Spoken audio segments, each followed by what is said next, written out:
Good morning guys! Today is January 3, Friday. It is the last day of Christmas vacation of most of the employees dito sa Vancouver. And sa office namin, halos lahat nakabakasyon, so kukunti lang yung pumapasok. So naisip ko na gumawa ng vlog kung ano yung buhay sa loob ng office namin habang kaunti yung tao para hindi masyadong controversial yung paggawa natin ng video.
So ito yung mga computer ko.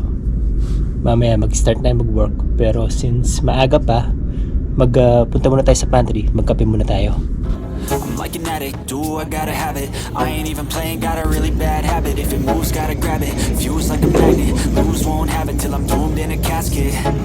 I ain't playing, got a weird mind. If you work 8 hours, I'ma work 9. If the shit tastes sour, you should taste mine. I'ma stay in power for a long time. Get up, nah, I ain't a quitter. So breakfast is the most important meal of the day. So kailangan mag-breakfast muna tayo bago magsimula yung araw natin. There was once a day that I would pray for you. I'd go and misbehave just so you'd notice too. Sneaking looks up and down from across the room. Damn, what a hell of a view. I feel good, you look great. I like you, I can't wait. A first time, a first date. You're so 4 hours later. So lunch break na, kain muna tayo. So dito natin ininit yung pagkain natin. So init muna natin yung pagkain natin for 1 minute. Tapos balik tayo sa table natin para kumain.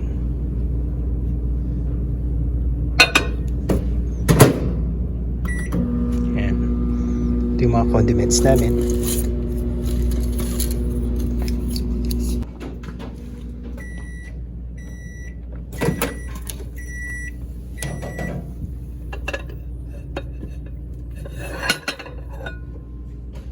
So tara, kain na tayo.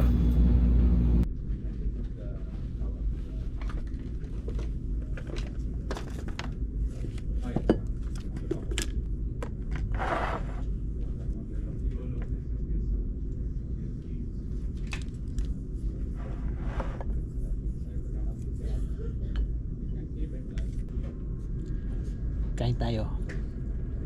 This potential is deep inside of me, but they hate when you're successful cause they try to be. They sit there being judgmental because you're trying things, and they just want you to settle and do the right thing. So get a good job, don't slack off. Wake up every morning, make a good impression on your boss. Don't do anything that I wouldn't do, and when you're making money, make sure you don't spend it too soon.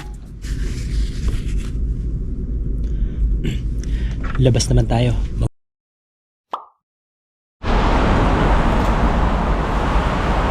So guys, right now malakas ang ulan, ano? As you can see, madilim, gloomy na naman, umuulan.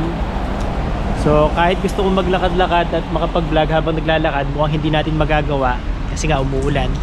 So babalik na lang tayo sa office, pero hindi rin ako pwede mag-vlog doon kasi may mga kaopisina ako. Ayoko makaistorbo sa kanila.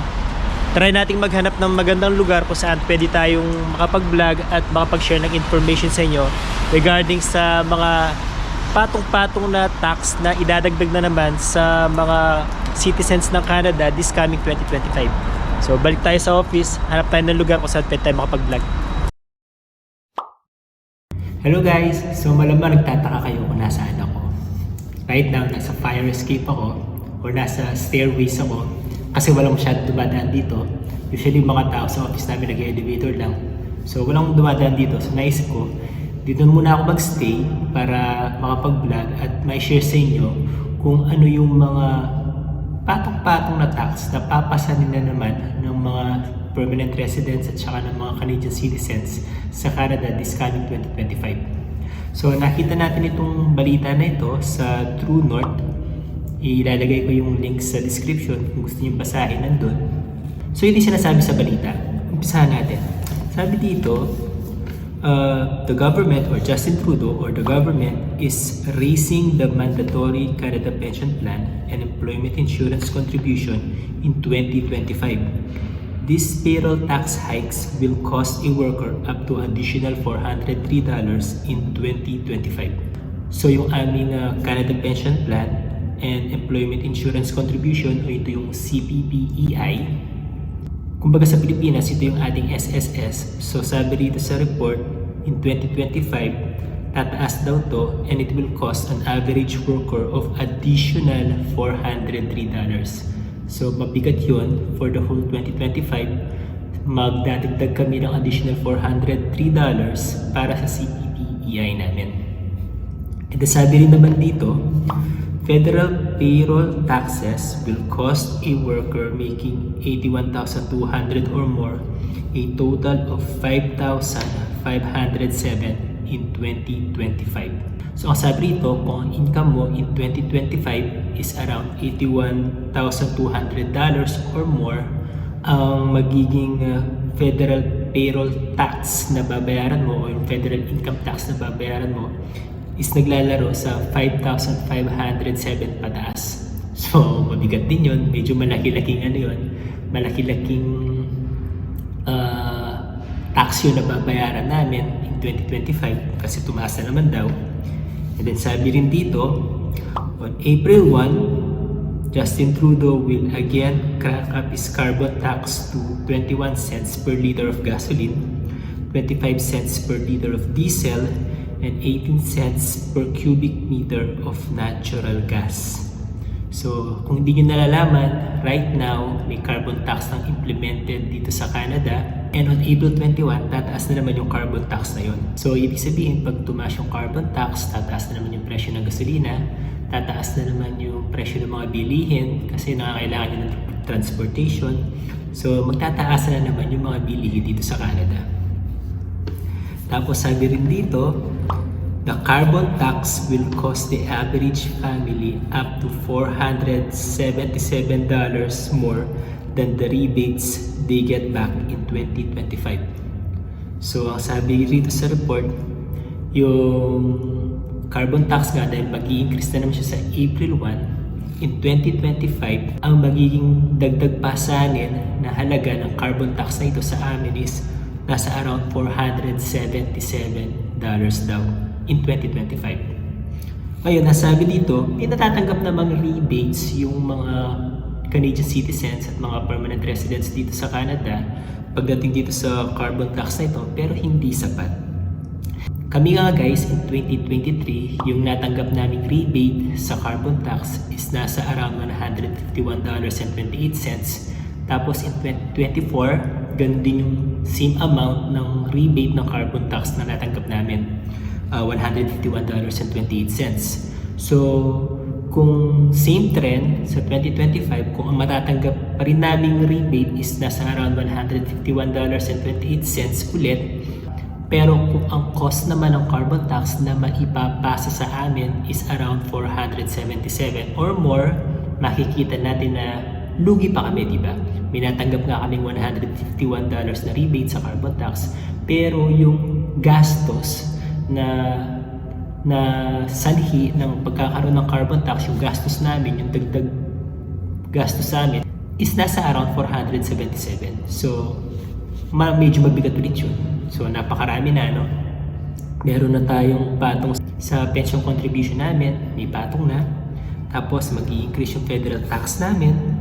Tapos, yung carbon tax tataas ulit na madadagdagan na naman yung pasanin sa amin.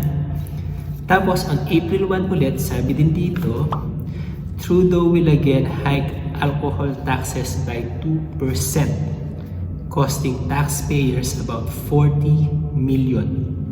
So, medyo magiging magastos na naman yung pagbili ng alcohol. Magtataas na naman daw ng 2%. And as said rito, in 2017, Trudeau imposed an alcohol escalator tax that automatically increases excise taxes on beer, wine, and spirits every year. So, since 2017 pa pala na tinataasan na ng government yung tax sa mga alcohol. And nangyayari to every year. So, this coming 2025, tataas na naman siya sa April 1 ng 2%.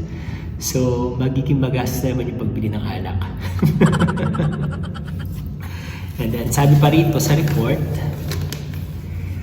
noong June 2024 pala, last year, June 2024, the government also imposed an online streaming tax and digital service tax. So, hindi masyadong naibalita to, pero nung June 2024 last year, tumaas yung binabayaran namin sa mga online streaming sites like Netflix, Disney+, Amazon Prime, mga ganon. Kasi nga, nagpatong ng government ng streaming tax sa mga streaming services na ito. So, magtutuloy-tuloy pa rin yun this year. Dagdag pasanin pa rin yun, di ba? So, pati yung panonood namin ng mga streaming sites like Netflix, pinatungan na rin ng tax ng government. Sabi nga rito, Canadians should expect to pay more to stream our favorite music and shop online because of these new taxes. So medyo mahirap ang magiging sitwasyon namin sa 2025 dito sa Canada, kaming mga taxpayers, kasi mukhang madadagdagan na naman yung mga contributions namin, yung mga taxes na binabayaran namin, halos lahat na lang may taxes. So, ang masasabi ko lang sa inyo guys, kung may plano kayong mag-Canada, please take into consideration itong mga taxes na binabayaran namin kasi sobrang laki. Kaya nga si Donald Trump the other day nag-tweet sabi niya sa tweet niya, kung ang Canada raw magiging 51st state ng Amerika, mababawasan ng almost 60% yung mga taxes na binabayaran ng mga Canadians. So, that goes to show na dito sa Canada, medyo malaki-laki yung mga binabayaran namin taxes. Medyo marami-rami yung mga binabayaran namin taxes compared sa Amerika. Kasi nga, halos lahat may taxes eh. May tax na ipapatong pag bibili ka sa supermarket, sa mga grocery, sa mall. May tax yung sahod mo. May tax yung mga streaming services mo. May tax yung alcohol na binibili mo. Tapos, pinapatungan pa every year. May tax yung gasolina na ginagamit mo. So, syempre magkakapatong-patong na yan. Kasi pag gasolina pinag-uusapan, may ripple effect yan sa mga bilihin eh. So, yun lang. Kung sakaling pupunta man kayo dito sa Canada, just take into consideration all these taxes na ini-impose sa mga Canadians, either citizens, permanent residents, o mga temporary workers. And kami, since nandito na kami, wala naman kaming choice kundi sumunod na lang sa batas. Ito yung batas ngayon, so kailangan na lang namin sigurong maghigpit ng sinturon para kahit papaano mairaos namin yung aming mga monthly expenses. So yun lang guys ang gusto kong share sa inyo. So right now, kailangan ko nang bumalik sa office kasi magawa na ko lang, napatapos na yung lunch break ko. And try kong ipakita sa inyo kung meron pa yung mga gagawin ko after lunch break. Pero most likely, katulad lang yun ng routine ko nung umaga. Magbe-break lang ako ng alas 3 para magkape. And then after that, mga bandang 5 o'clock, uuwi na rin ako. And by that time, medyo madilim na rin. So hindi na rin ako makakapag-vlog. Kaya malamang sa malamang, kung papaalam na ako dito sa video na ito, Kaya if you don't mind guys, please don't forget to subscribe to my channel, like this video, click the notification bell, share this video with your friends, and drop your comments na rin. Kasi nga yung comments nyo nakakatulong yan para i-promote YouTube yung video natin. Maraming salamat guys. Hanggang sa susunod po. Bye!